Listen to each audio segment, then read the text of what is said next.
Amazon has finally published the detailed root cause analysis for the October 19th, 20 AWS US East 1 outage, which lasted more than a whole day. Of course, we always knew that the reason was DNS, that the main reason at least, but we didn't know what caused the DNS to go down. And if you're new to this channel, we have covered many outages where the main reason was DNS, but most of them kind of fall down to the missing authoritative name server, right? Which is the core final root that has the entry for the recursiveness. This one is slightly different and a little bit more interesting. So I thought we're gonna summarize the outage, and then we're going to dive into the root cause analysis. How about we jump into it? Welcome to the Backend Engineering Show with your host, Hussein Nasser. And today we're going to talk about the Amazon outage that happened on October 19th, 2025. All right, let's quickly go through the timeline and go through these outages, what happened and how this happened, right? On October 19th at 11:48 p.m., this is where people who wanted just to create new EC2 instance, they want to create new VMs, they started failing. And other services as well. Those services that needed some DynamoDB connection. To insert a record of the EC2 instance, you need to connect to the DynamoDB instance. And if to connect to the DynamoDB, you need to resolve the DNS to actually get an IP, to actually create a TCP connection, to actually send the request, to actually write something, right? And DNS was failing because the A record happened to be null. Yes, we'll talk about that. How did we get a null record in the A record for the DNS entry? So, of course, an hour later, less than an hour later, 12:38 a.m., the engineers at Amazon discovered that, wait a minute, what happened to the DynamoDB and DNS for US East 1? All the A records are null. Yeah, what happened there? Okay, so it took them around less than 2 hours, around 2 hours to actually find what caused that and actually address it and manually resolve all the DNSs. But now that US East 1 DynamoDB DNS A records are all resolving, you have all these beautiful A records. Too late, buddy. 3 hours without DNS? Think about all those people waiting. All those API calls, all those requests, all those services. Thundering herd do this, nah. A lot of thundering herd. A lot of people. A lot of requests. Tons of failed EC2 instances. All these stinky retry logics. All of this just coming in. Hungry. What happens after that? All these instances, of course. You can guess some of the stuff, of course, as these requests come in all at once, more services go down, more issues goes down. And the main issue here is the network load balancer. As these new EC2 instances become getting created and the new leases getting signed, these surge of these new EC2 instances caused the network load balancer, which is balancing all these herd of EC2 instances, that caused the network load balancer itself to get overloaded. And the health check itself, the process of health check, to get overloaded, which caused the health check itself to fail. And what happened if the health check fail? There is this automated process called failover that says, whoa, these backends are bad. Let's remove them. So because of the failed health check, now the network load balancer start removing tons of EC2 instances and then adding new ones back. And then checking again, and then never mind. Actually, now that the health checks are succeeding, because everything is latency based, right? Now they are succeeding. Let me add all these EC2 back to the load balancer list. And then snip, snap, as the guy from the office said. Snip, snap. So, of course, this all started at 5:30 in the morning, network load balancer errors. This is the worst. This is the worst that happened, the network load balancer error. Of course, this took until basically the end of the outage. That's at 2 p.m. This is where all the network load balancer issues was resolved by basically throttling the APIs, slowly trickling it down until everything has been fixed. That's the summary of what happened. So that was kind of the summary of the timeline. Let's go through each of the outages and explain briefly what they are, and then we can dive into the root cause analysis. Maybe I'll do it in another video. Yeah, that deserves its own video, right? I think so. Yeah, it's just like I don't want to cram it into here. Yeah, so the first outage, the DynamoDB DNS, what happened? So you see there's this beautiful long ass name, dynamodb.us-1.amazonaws.com, and there is an A record there. There's actually many A records there, right? Or maybe one A record with a list of IP. I can't remember. Right? Is there either multiple A records or one A record with a list of IPs? You need a lot of IPs for load balancing, localability, and stuff like that. So this actually essentially points to a network load balancer, which is nothing but a layer 4 load balancer. So it works at the TCP layer. So it terminates TCP, right? And then turns around and establishes another TCP connection on the backend and just like load balance the TCP, right? At the TCP layer. That's what. So segments are sent at the TCP layer.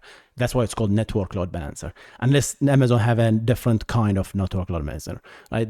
That's different than the layer 7 load balancer, which is an application, which is like API gateways or reverse proxies like that. Here is just a network at the network level. Okay. I talk about all of that stuff in my channel. Shameless plug subscribe. Wow. Subscribe hoga ii desu. So now if you sent a request to this DynamoDB instance, we resolve the DNS to an IP, let's say 1234, we get a network load balancer, and we send the request.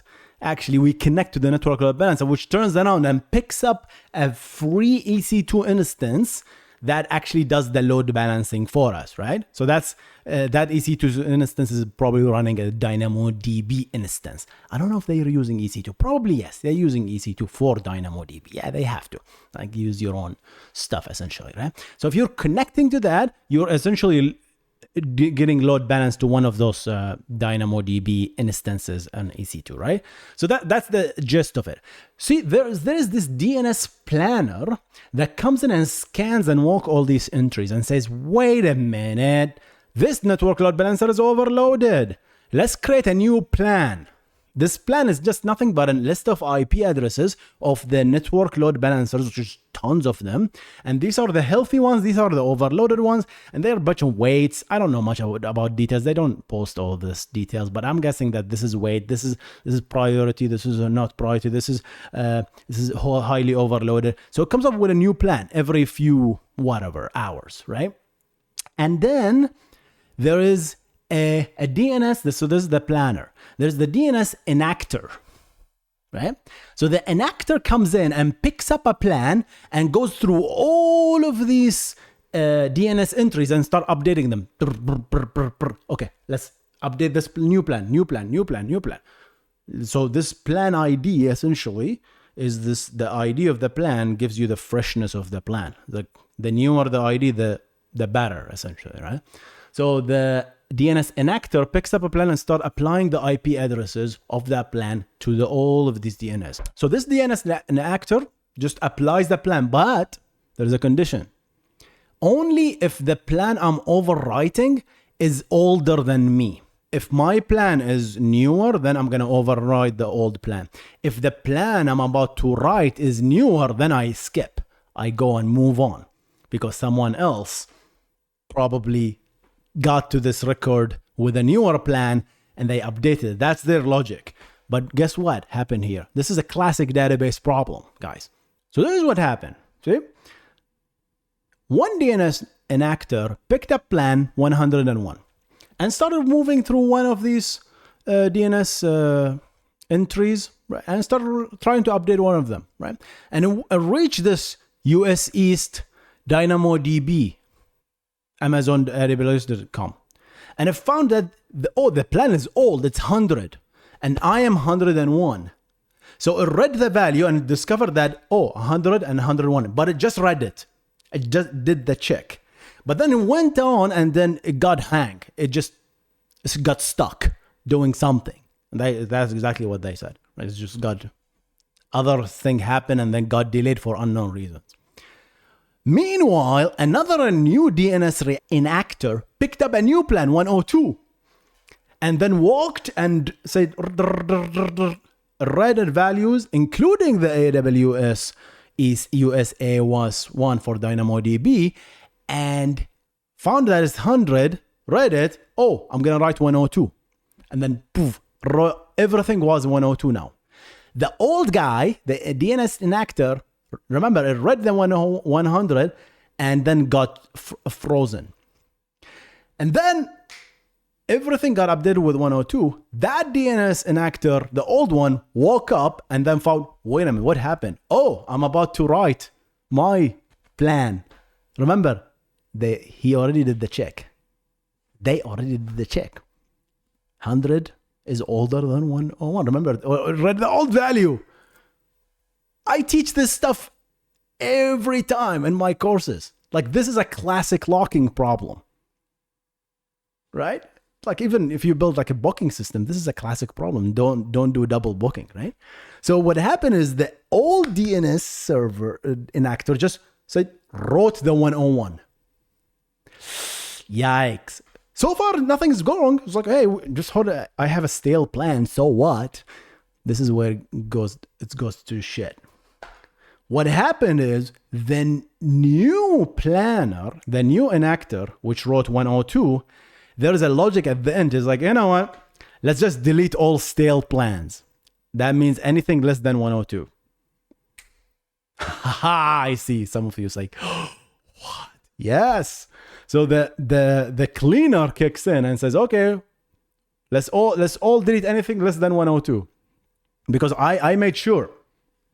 The enactor knows, like, it updated all the 102. It didn't know that someone overwrote the values that happened, that they wrote with the older value. That shouldn't have happened, but it's a race condition that could have been avoided with a simple lock check, right? If you lock that record, the new enactor would never actually wrote that value.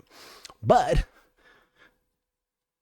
so that cleanup process kicked in and started deleting everything, including the record for the DynamoDB US East 1, which has a 101 value, which is old. And then, of course, that's how we got a null record on the DNS entry. So that's how it happened, okay? That's in a nutshell. And of course, the network load balancer were dancing now because nobody's pointing to them, right? Just like everything is null record, so nobody's actually can resolve. The IPs are there. Nobody's actually resolving to them. Previous outages with Amazon and Microsoft, we had an IP, but we couldn't resolve to it because the authoritative name server were down. That's different. The authoritative name server is good. Nothing went down in the DNS infrastructure. It's just a stinking automation tool that happened to set a null in the record. Right? So if they didn't have this cleaner process, maybe we could have been fine, actually. So yeah, so that's how the DynamoDB DNS happened. So the second thing is the EC2 instances, the EC2 errors. So how did that happen? Well, you can think about it, right? As I am initiating a new EC2 instances and I want to write, the EC2 manager, I suppose, wants to write a new record into DynamoDB. And in order to do that, you need to resolve the DNS entry for the DynamoDB US East 1. And then if that fails, then you're going to try again and again and again. And you end up with so many queued up requests. Just queued up there. And eventually they expire or retried, right? And of course, that when that fixed, when the EC2 instance, when the DynamoDB DNS entry was resolved, what happened is the EC2 instances start to be created. Now I can nicely resolve and create. And DynamoDB is fast, right? It was designed, the database designed for writes. So writes are fast. And it's just like, it's distributed. So, right? You get all these beauties here. By the way, I forgot to mention something, but even if you're in if your database or your system was using another region, not US East, you should be fine, but you still experience slowdown because of replication, right? Because the US East was down, US West, let's say, was up. So if your instance was hitting West, but that, as you're writing something, the replication logic need to sync back to East, and that was getting delayed, and was causing other sort of slowdown as well. They didn't mention a lot of details there, but I can imagine with the replication and a whole region down, there's always a single point of failure, my friends. So yeah, so EC2 errors, of course.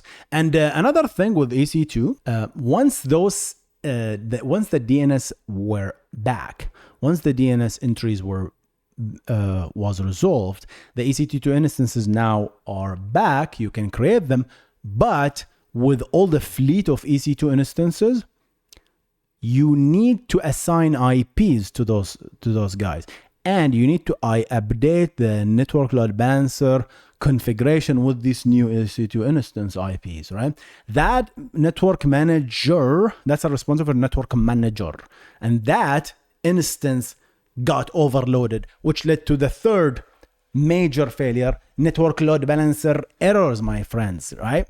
So network load balancer errors was caused because now we're overloaded. The network load balancer was busy assigning IPs and syncing all these network configuration to these millions of EC2 instances, right? And there's another thing called the leases, by the way. These EC2 instances, if you have an EC2 instance that is alive, there is a lease that needs to be checked every now and then, and that also required DynamoDB entry.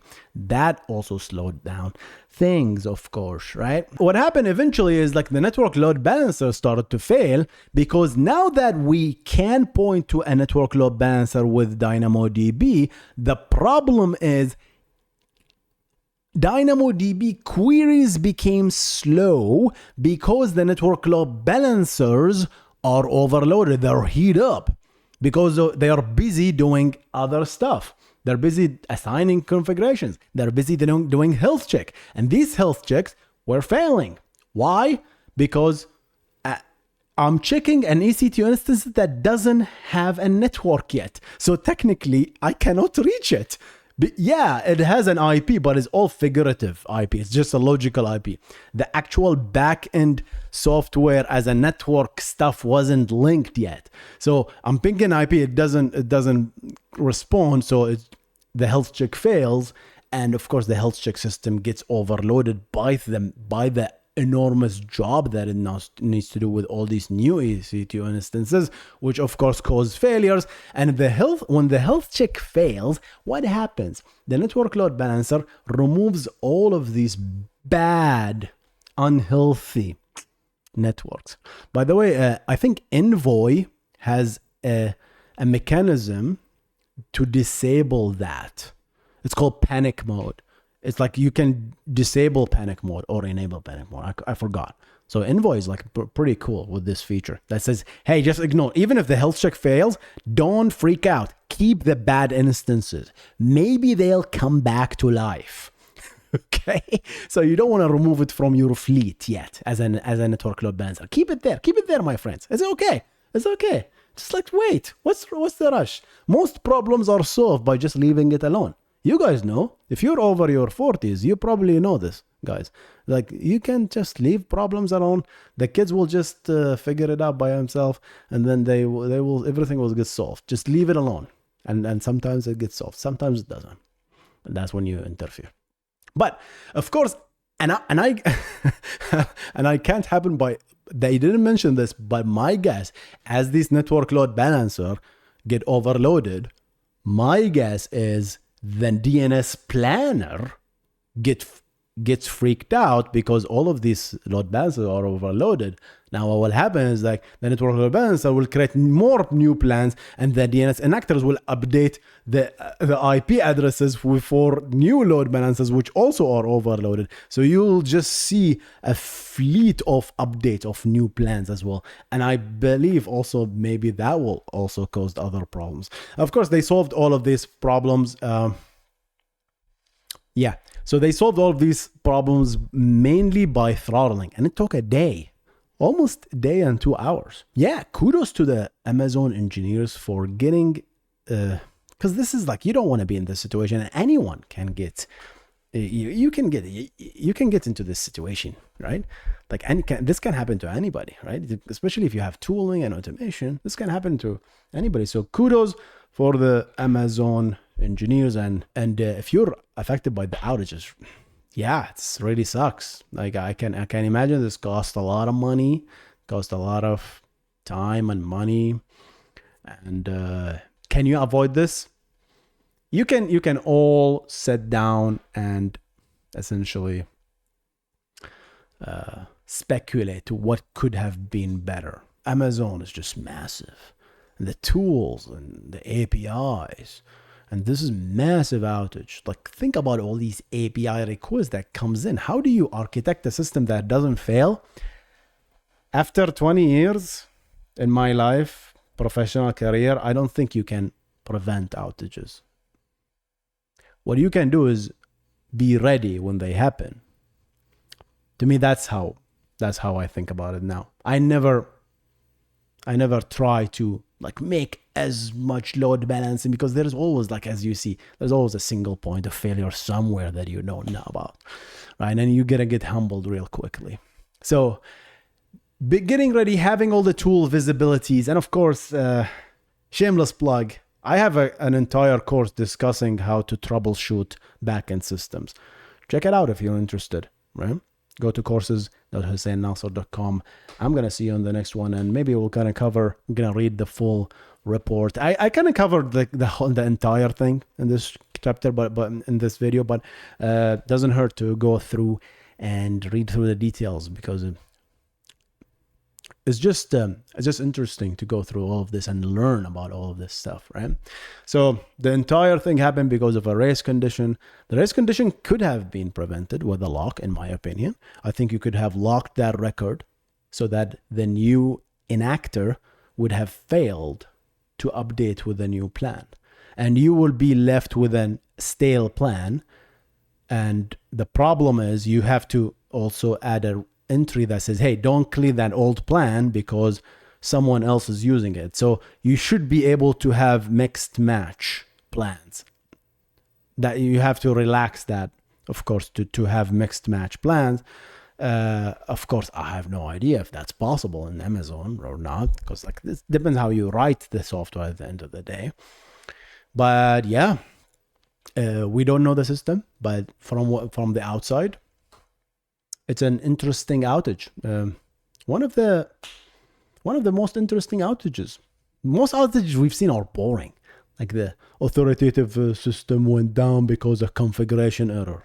That's boring. It's like a user pushed a configuration error. This one is interesting. I love this stuff.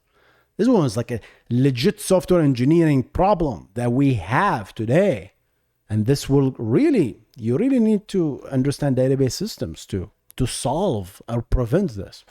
All right, guys. See you in the next one. Bye.